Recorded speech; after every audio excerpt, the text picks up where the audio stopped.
잘 지냈어요 모두 보고 싶어서 우리도 어쩜 이렇게 시간이 안 가는지 정말.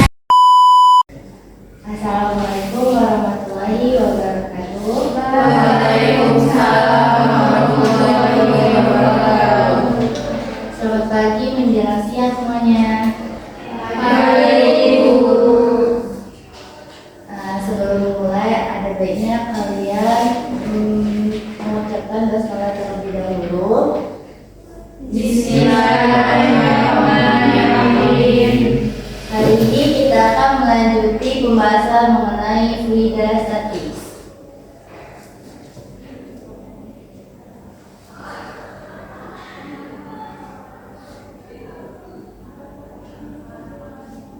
Kemarin kan kita sudah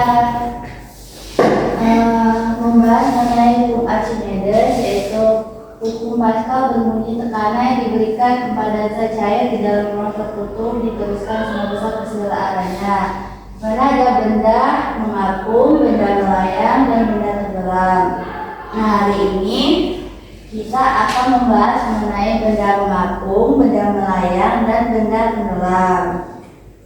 Sebelumnya di sini Ibu ada demonstrasi mengenai kondisi benda pada saat melayang, kondisi benda pada saat tenggelam. Perhatikan baik-baik ya.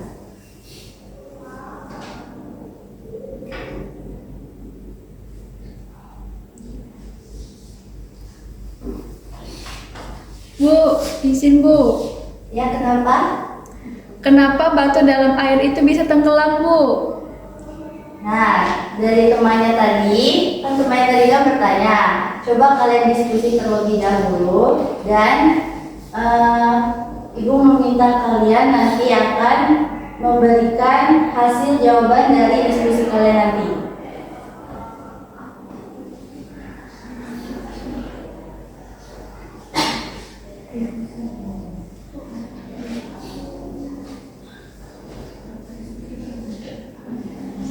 Ada yang bisa?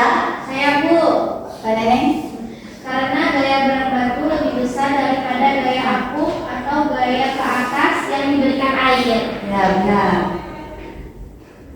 Nah, jadi yang tadi dikatakan oleh Neneng tadi benar, itu termasuk prinsip ke gaya apung, di mana suatu benda yang dicelupkan ke dalam fluida akan mengalami gaya ke atas. Gaya apung yang besarnya sama dengan berat fluida yang dipindahkan oleh benda tersebut.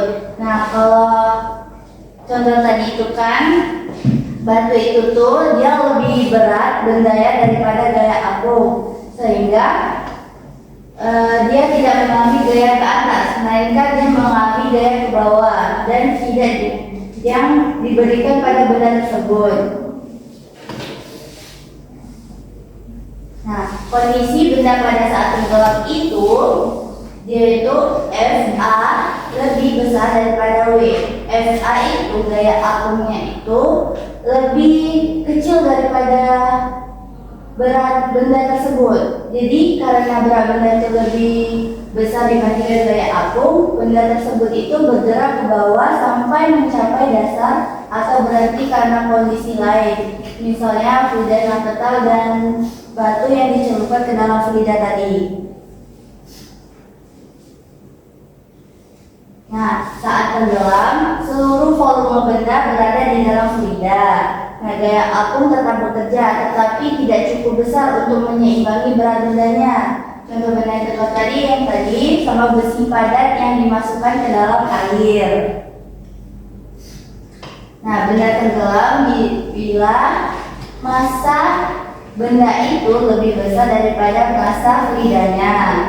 Nah, hal ini berarti benda memiliki kerapatan lebih tinggi daripada fluida yang ditempatinya, sehingga gaya angkat fluida tidak mampu menahan berat benda tersebut.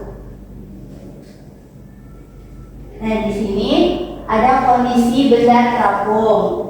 Kondisi benda terapung ini kondisi ketika suatu benda berada di permukaan fluida, misalnya air, dan tidak tenggelam sepenuhnya. Pada kondisi ini terjadi keseimbangan gaya antara gaya berat benda dan gaya apung fluida. Nah, ketika benda terapung berlaku hukum gaya apungnya itu sama besar dengan berat bendanya. Jadi yang kalau tenggelam tadi gaya apungnya itu lebih kecil daripada berat bendanya. Yang ini dia ini sama besar. Jadi secara sifatnya itu kan tadi kan massa jenis benda itu lebih besar, tapi yang terapung ini massa jenis bendanya ini lebih kecil daripada massa fluidanya, sehingga benda lebih ringan dibandingkan fluida tempatnya berada.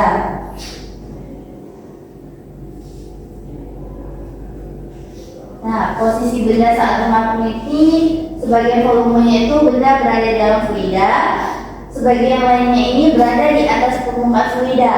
Volume fluida yang berpindah oleh benda disebut volume tercelup dan nilainya disesuaikan agar gaya apung yang timbul sama dengan berat benda. Contoh sederhananya itu kapal besar dapat mengapung walaupun terbuat dari logam karena volumenya sangat besar sehingga massa jenis keseluruhannya ini lebih kecil dari air. Contoh lainnya itu misal kalian memasukkan spons ke dalam fluida, ke dalam air. Nah, sponsnya itu dia tidak tenggelam maupun tidak mengapung, tidak tenggelam maupun tidak melayang, akan tetapi dia terapung. Coba kalian demonstrasi ulang di rumah ya kondisi tadi. Nah, tidak seluruh volume benda masuk ke dalam fluida, hanya sebagian yang tercelup. Besar bagian volume yang tercelup ditentukan oleh perbandingan massa jenis benda dengan fluida. Nah, semakin kecil massa jenis benda dibandingkan fluida, semakin kecil bagian benda yang tercelup. Nah, selanjutnya ini ada benda yang melayang. Jadi benda yang melayang ini benda yang berada pada kondisi seimbang netral, artinya benda tidak naik dan tidak turun, tetapi tetap berada di posisi dalam fluida. Tadi ada nulis kesalahan ya. Kalau pada benda yang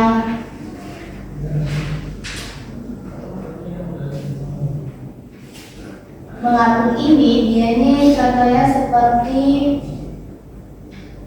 tutup botol yang kalian masuk ke fluida, dia kan tidak tenggelam kan dan tidak mengapung juga. Nah, untuk yang melayang ini contohnya tadi seperti sponnya tadi.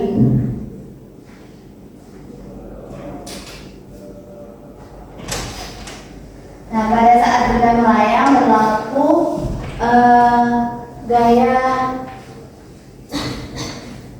gaya apung itu sama dengan berat bendanya, dimana ini nih pada saat benda melayang ini dia sama seperti saat mengapung, gaya-gayanya bekerja seimbang, namun beda posisi. Pada kondisi melayang ini benda berada sepenuhnya di dalam fluida, bukan di permukaannya. Kaitan dengan massa jenis benda melayang itu rho benda sama dengan rho fluida. Jadi fluidanya ini memberikan daya apung yang tepat sama dengan berat bendanya. Contoh yang tadi yang sudah Ibu jelaskan tadi.